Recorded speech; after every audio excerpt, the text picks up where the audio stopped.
వి gold trusted gold buyers. మీరు తాకట్టు పెట్టిన బంగారాన్ని విడిపించి ఈ రోజు ఉన్న మార్కెట్ ధరకు కొనబడను.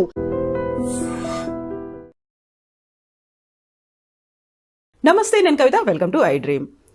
యుఎస్కి వెళ్ళేటువంటి స్టూడెంట్స్ నెంబర్ ఈసారి చాలా తగ్గిపోయింది అనేటువంటి వార్తలు వినిపిస్తున్నాయి. గతంతో పోలిస్తే కేవలం 30% స్టూడెంట్స్ మాత్రమే యుఎస్కి వెళ్ళారా అంటే నిజమే అనేటువంటి లెక్కలు కూడా చెప్తున్నాయి. యాక్చువల్గా వీసాకి సంబంధించి రీఫార్మ్స్ ఏమైనా జరిగాయా? స్టూడెంట్స్కి సంబంధించి ఒక భరోసా గురించి యుఎస్లో ఏం జరుగుతోంది, యూనివర్సిటీలు ఏం చెప్తున్నాయి, ఇమ్మిగ్రేషన్లో ఎలాంటి రూల్స్ మనం ఫాలో అవ్వాల్సినటువంటి అవసరం ఉంది. మనతో పాటుగా ఉన్నారు పృథ్వీరాజ్ గారు, advocate and immigration attorney. Hello అండి, నమస్తే.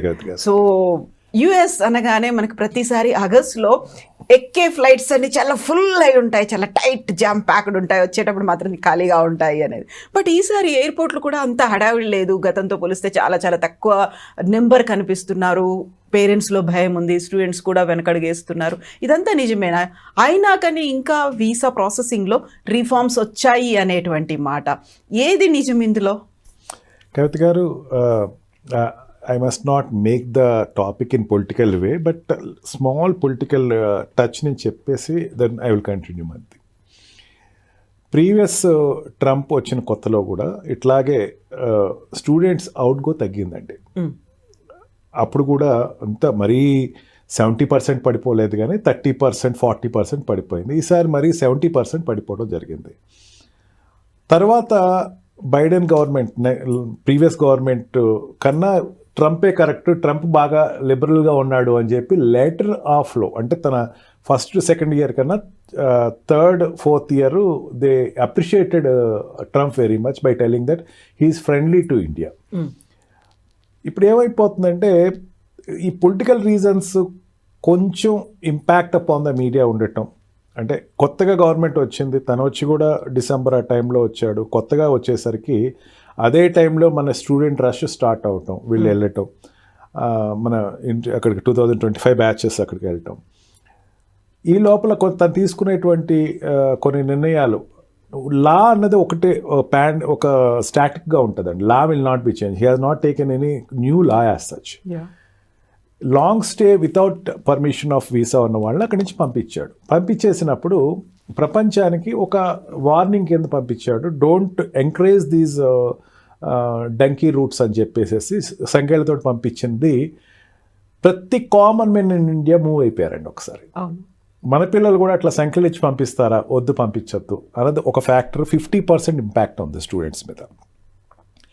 సెకండ్ ఏంటంటే దానికి కంటిన్యూగా అక్కడ ఎడ్యుకేషన్కి ఇచ్చేటువంటి ఫండ్స్ ఏదైతే ఉందో మినిస్ట్రీ ఆఫ్ ఎడ్యుకేషనే తీసేసాడు దాని ట్రంప్.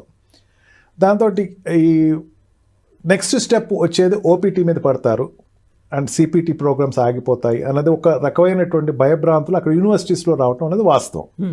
ఇప్పటి వరకు even till today there is no such any act which has came into force and there is no analysis as such. OPT లేకపోతే మన పిల్లలు అక్కడ అడ్జస్ట్ కాలేరు. ఓపీటీ ఉండాలి ఖచ్చితంగా. మరి ఓపీటీ తీసేస్తే మన పిల్లలు ఎట్లా పంపుతామని ఈ ఫ్యాక్టర్ వల్ల అక్కడ పిల్లలు ఆగిపోవడం జరిగిందండి కవిత గారు. ఈ రెండు ఫ్యాక్టర్స్ తోటి అండ్ ఆల్సో అక్కడ ఉండేటువంటి H1 వీసాలో ఉండే వాళ్ళకి ఓపీటీలు తగ్గిపోతున్నాయి. ఇదంతా ఈ తర్వాత వచ్చిన న్యూస్ అంతా కూడా ఫేక్ న్యూస్లు అండి. ఓపీటీలు తగ్గిపోతున్నాయి, ఓపీటీ లేదు, సోర్సెస్ లేదు, అందరూ బేకరీలో పనిచేసుకుంటున్నారు. I have seen that some videos కొన్ని ఫేక్ వీడియోస్ అని చెప్తే, ఫేక్ అని కూడా అనలేము. ఒక బ్యాడ్ ఎక్స్పీరియన్స్ ఒకరికి వచ్చింది అనుకోండి, ఆ బ్యాడ్ ఎక్స్పీరియన్స్ అందరికీ వచ్చేసినట్టు పోర్ట్రే చేయటం అనేది జరగటం మీడియాలో జరుగుతుంది. అంటే not in Indian media, it is in American medias which I have seen that was circulated to the students at length. మాకు ఏమీ లేక మేము ట్యూషన్స్ చెప్తా బతుకుతున్నాం, ఇక్కడ బేబీ సిట్టర్లుగా ఉన్నాం. ఇదంతా అబద్ధం అండి. ఇది బేబీ సిట్టర్గా ఉండకూడదని కంట్రీ చెప్తుంది. ఓపీటీ దాటి బయటికి వెళ్ళొద్దని కంట్రీ చెప్తుంది. బేబీ సిట్టర్గా వెళ్ళారనేసరికి బిలీవ్ ఇట్ ఆర్ నాట్, అందుకే మీడియా మీద ఆంక్షలు మొదలు పెట్టాడు తను. మీడియా మీద ఆంక్షలు అయితే ఇవన్నీ బయటకు వస్తాయి. అప్పుడు వచ్చిన ఓల్డ్ వీడియోస్ తర్వాత కొత్తవి రాలా. ఇది అవాస్తవాన్ని వాస్తవం కింద చూపించటం. ఇక్కడ పేరెంట్స్కి ఒక భయం ఏర్పడటం. అదే టైంలో Australia and UK try to encash the situation and they are asking please come to our country. Australia పెరిగినాయి, న్యూజిలాండ్ పెరిగినాయి, అండ్ యూరోపియన్ కంట్రీస్ పెరిగినాయి, ఫ్రాన్స్ పెరిగినాయి, జర్మనీ పెరిగినాయి, అండ్ ఇంగ్లాండ్ అయితే రెగ్యులర్గా ఉన్న దాని మీద కొంచెం పెరిగినాయి. అంటే ఆల్టర్నేటివ్ రూట్స్ స్టార్ట్ చేశారు. నౌ ఇప్పుడు parents, Indian parents who have verifying those students who is going there, ఎలా పంపిద్దాం అనుకున్న వాళ్ళు ఇప్పుడు పశ్చాత్తాపం కూడా చాలామంది పడుతున్నారు. I'm getting calls of it. మా పిల్లలు పంపించుంటే బాగుండేదండి. నాకు అడిగినప్పుడు మాత్రం I said that no don't stop of sending your child, please send your child, పంపించండి, వచ్చి నష్టం ఏం లేదు. నేను దేన్ని నమ్మానంటే ఏ యూనివర్సిటీ అయినా సరే ఇక్కడ ఇండియన్ స్టూడెంట్ అక్కడ తీసుకునేటప్పుడు వాళ్ళకి ఎక్కువ రెవెన్యూ వస్తుంది. అన్లెస్ అండ్ అంటే వాళ్ళకి పెద్ద పెద్ద యూనివర్సిటీస్లో వాళ్ళకి ర్యాంక్ ద్వారా వెళ్ళిన వాళ్ళు కానీ, లేకపోతే కొన్ని సెక్టర్స్లో వెళ్ళాలి. మిగతా వాళ్ళందరూ కూడా అక్కడ ఫీజు కట్టి జాయిన్ అవ్వాలి, హెవీ ఫీజెస్ కట్టి జాయిన్ అవుతారు. దగ్గర దగ్గర 40 to 50 lakhs వాళ్ళు ఇన్వెస్ట్ చేస్తారు. కాబట్టి యూనివర్సిటీస్కి అది ఆదాయం పెరుగుతుంది. ఇండియన్ యూనివర్సిటీస్ కంపేర్ చేసుకుందాం. ఇండియన్ యూనివర్సిటీస్లో ఈ పేమెంట్ సీట్స్ ఎవరైనా ఆపేస్తారా? పెద్ద ఉద్యమం జరిగింది ఈ మధ్యనే, పేమెంట్ సీట్లు తగ్గించమంటేనే గొడవ పెట్టారు. అట్లా యూఎస్లో కూడా పేమెంట్ సీట్స్ ఆపరు. ఇండియా నుంచి పేమెంట్స్ ఎక్కువ వస్తాయి కాబట్టి ఆ యూనివర్సిటీస్ ఎట్టి పరిస్థితుల్లోనూ బిజినెస్ కోల్పోదు. అతిపెద్ద ఆదాయ వనరును ఎలా పోగొట్టుకోదు కదా. Even one of the interview given by Trump also he has categorically stated that పెద్ద వనరులు మేము ఎప్పుడు ఆపము, స్టూడెంట్స్ నుంచి మా యూనివర్సిటీస్ వనరులు ఎక్కువ వస్తున్నాయి, దానిని ఎప్పుడు నేను చెక్ పాయింట్ పెట్టను, నేనేమంటున్నానంటే కొంచెం జాగ్రత్తగా ఉండమని చెప్తున్నానని తన ఒక ఇంటర్వ్యూలో చాలా క్లియర్గా చెప్పాడు. అందుకని మీకేం ప్రాబ్లం లేదు, పంపించండి అయితే మాత్రం చెప్పాను. స్టిల్ ఆ ఫియర్ అన్నది it will carry on for 1 year. ఇంకా నెక్స్ట్ ఇయర్ 2026 అయితే అది కొంచెం రిమూవ్ అవుతుంది, ఎక్కువ స్టూడెంట్స్ వెళ్తారని అనుకుంటున్నాను. కాకపోతే వాళ్ళకి ఒక లాస్ అయితే అయింది కదా, 1 year లాస్ అయితే ఉంటుంది. Yes true. ఒకటమ్మా లాస్ అంటే ఏంటంటే బీటెక్ నుంచి ఎంఎస్కి వెళ్ళే స్టూడెంట్స్ తీసుకుందాం. మనకి ఎక్కువ వెళ్ళేది ఎంఎస్ స్టూడెంట్స్ వెళ్తారు. బీటెక్ స్టూడెంట్స్ కొంచెం తక్కువే ఉంటారు, అంటే డైరెక్ట్గా డిగ్రీకి వెళ్ళేవాళ్ళు. ఎంఎస్కి వెళ్ళేవాళ్ళు ఇమీడియట్గా బీటెక్ అయిపోయిన తర్వాత వెళ్ళేవాళ్ళు ఉంటారు, బ్రేక్ తీసుకుని వెళ్ళేవాళ్ళు ఉంటారు, వేరే కోర్సెస్ చేసి వెళ్ళేవాళ్ళు ఉంటారు, జాబ్లో జాయిన్ అయ్యి వెళ్ళేవాళ్ళు ఉంటారు. Doing MS is not immediately happen after degree. Degree అయిపోయిన వెంటనే నేను ఎంఎస్లో జాయిన్ అయిపోవాలి అనేది ఉండదు, కొంచెం లేట్గా వెళ్ళేవాళ్ళు ఉంటారు. అందుకని ఈ 1 year లేకపోయినా నెక్స్ట్ ఇయర్ అయినా సరే they will go with their criterias అమ్మ. But still and H1B visa lottery system తీసేస్తారన్న దాని మీద కొంచెం ఇంపాక్ట్ ఉంది. And different factors students getting little low in going there. ఇప్పుడు వీసాలో రిఫార్మ్స్ అనేవి వచ్చిన తర్వాత కొత్తగా ఆపర్చునిటీస్ ఇండియన్ స్టూడెంట్స్కి ఏమైనా కనిపించారా? నేను వెరిఫై చేసిన దాని ప్రకారం అమ్మ, H1B వీసాలో ఇచ్చిన reforms advantage to the Indian students. Okay, అంటే H1B వీసా రిఫార్మ్స్లో లాటరీ సిస్టమ్ తీసేయాలనే దాని మీద ఎకనామికల్గా శాలరీ బేస్డ్ మీద తీసుకున్న ఒక సిస్టమ్ తీసుకున్నాడు తను. Highest pay will get H1B visa, lowest pay will not get H1B visa. వాడు స్లాట్ 1, 2, 3, 4 కిందకి చూసుకుంటే కనుక వాడికి సంవత్సరానికి వచ్చేసరికి 1 కోటి రూపాయలు 2 కోట్లు ఉన్న ప్యాక్ ఉండేటువంటి వ్యక్తికి ఈజీగా వస్తుంది. ఇక్కడ స్టూడెంట్ ఓపీటీలో జాయిన్ అయిన తర్వాత, ఓపీటీలో ఎక్స్పీరియన్స్ సంపాదించుకున్న తర్వాత ఆటోమేటిక్గా వాడికి ఆ శాలరీ వచ్చేస్తుంది. అంటే ఓపీటీ జాబ్ జాయిన్ అవుతాడు కదమ్మా వెళ్ళిన తర్వాత.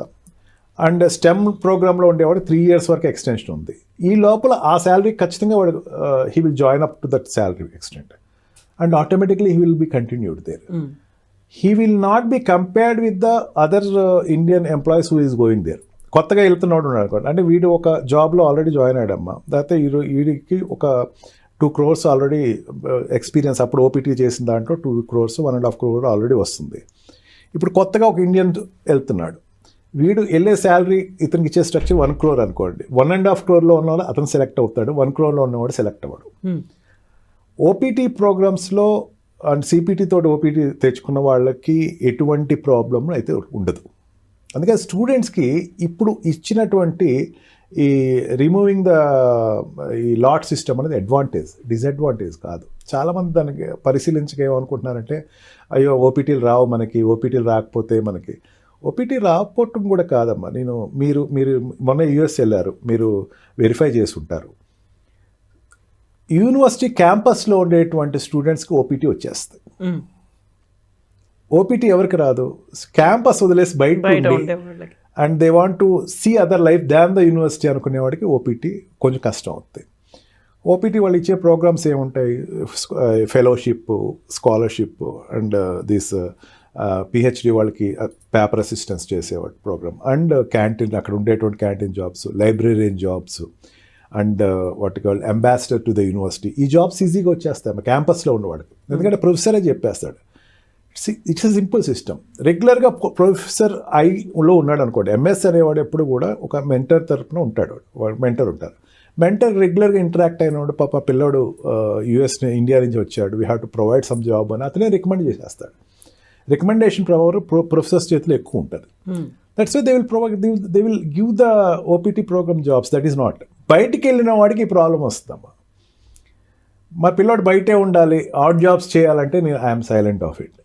I always recommend, repeatedly recommending, telling again and again, tell to your children, బయటికి ఉంచద్దు, క్యాంపస్లోనే ఉంచండి. అక్కడ ఉంటే చాలా ఆర్ట్స్ నేర్చుకోవచ్చు అమ్మా, ఫుట్బాల్ నేర్చుకోవచ్చు, అమెరికన్ రగ్బీ నేర్చుకోవచ్చు, అండ్ అమెరికన్ బాస్కెట్బాల్ నేర్చుకోవచ్చు, పెయింటింగ్ నేర్చుకోవచ్చు, అనేక స్కిల్స్ నేర్చుకోవచ్చు. ఇక్కడ మీరు మర్చిపోయి ఉంటారేమో అయ్యని, నేను అక్కడికి వెళ్ళి మీరు నేర్చుకోవచ్చు, సంగీతం నేర్చుకోవచ్చు. You can enjoy the university life. I strongly recommend the student as a father, other than as a advocate, మీరు పిల్లల్ని ఖచ్చితంగా యూనివర్సిటీలోనే ఉంచండి.